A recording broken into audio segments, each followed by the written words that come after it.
नमस्कार दोस्तों, get success 247 के एक और न्यू वीडियो में आप सभी का स्वागत है। दोस्तों आज इस वीडियो में बात करने वाला राजस्थान उच्च न्यायालय यानी कि राजस्थान हाईकोर्ट की एक भर्ती के बारे में। यानी कि राजस्थान हाईकोर्ट की एक 2017 की भर्ती थी जिसमें 2309 पदों पर आपके लिए आवेदन मांगे गए थे, जिसमें आपकी 10वीं पास योग्यता मांगी गई थी। सीधी भर्ती थी, उसमें कोई एग्जाम वगैरह नहीं होना था। यानी कि 10वीं के जो आपके मार्क्स थे उनके बेसिस पे आपका सिलेक्शन होना था। चतुर्थ श्रेणी आपकी जो भर्ती थी वो आई थी उस समय, और काफ़ी समय हो गया था, उसका कोई रिजल्ट वगैरह नहीं आया था।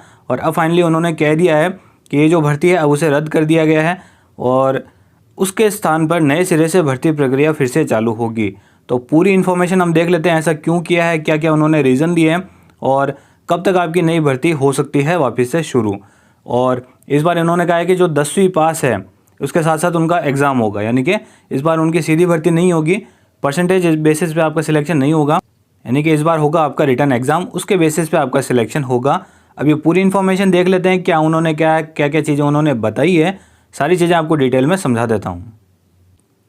तो यह आप प्रेस नोट देख सकते हो, तारीख यहाँ पे देख सकते हो 22/2/2019, जिला न्यायालय चतुर्थ श्रेणी भर्ती 2017 की आपकी भर्ती थी। राजस्थान उच्च न्यायालय जोधपुर का ये नोटिस है।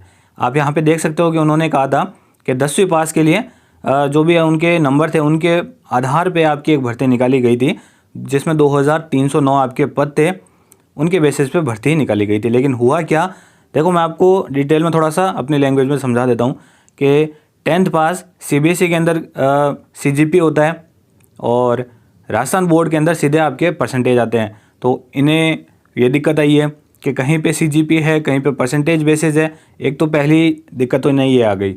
दूसरा ये तर्क ये दे रहे हैं कि कहीं कहीं पे तो मार्किंग बहुत सही हुई है और कहीं कहीं पे मार्किंग बहुत कठोर हुई है। जैसे कि यहाँ पे इन्होंने दे रखा है कि यथा 90% से अधिक भी अंक प्रदान करते हैं, जबकि कुछ बोर्ड का मूल्यांकन कठोर पाया गया है।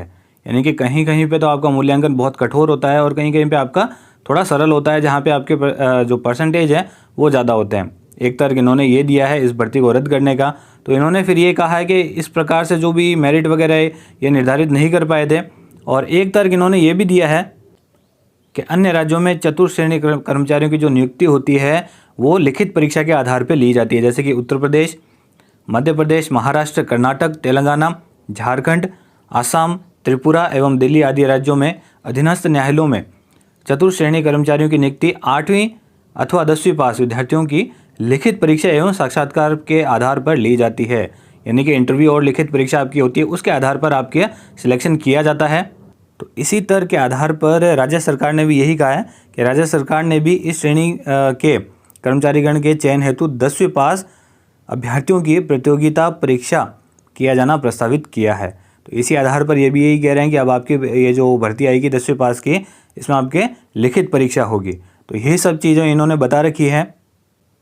आगे इसमें कहते हैं कि अतः उपरोक्त परिस्थितियों में अन्य विकल्प नहीं होने के कारण वर्तमान चयन प्रक्रिया को निरस्त कर उसके स्थान पर नए सिरे से निर्विवाद एवं पारदर्शी चयन प्रक्रिया प्रारंभ करने हेतु नियमों में उच्च संशोधन करने का निर्णय लिया है।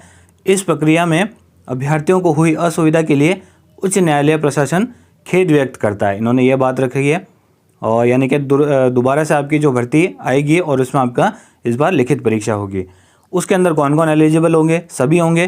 पहले वाले जो भी अभ्यर्थी जिन्होंने आवेदन किया था उनको आवेदन शुल्क इस बार नहीं देना होगा, ये बात इन्होंने पहले ही कह दी है।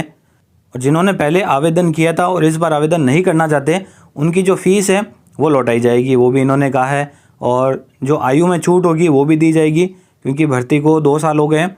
तो 2 साल में अगर कोई आउट ऑफ एज निकल जाता है पहले से तो उनको आयु में छूट दी जाएगी। ये सभी चीज़ें इन्होंने कही है। और कि इस संबंध में समय समय पर आवश्यक जो सूचनाएं और निर्देश है वो राजस्थान उच्च न्यायालय की वेबसाइट पर प्रकाशित की जाएगी। और ये भर्ती आपकी दोबारा से आने वाली है। इस बार 10वीं पास होगा तो 10वीं पास ही, लेकिन इसमें आपका इस बार लिखित परीक्षा होगी, यानी कि आपका एग्ज़ाम लिया जाएगा।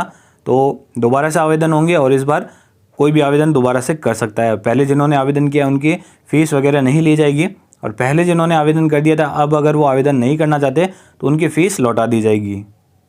इस संबंध में आपकी क्या विचार है वो आप कमेंट करके बता सकते हो।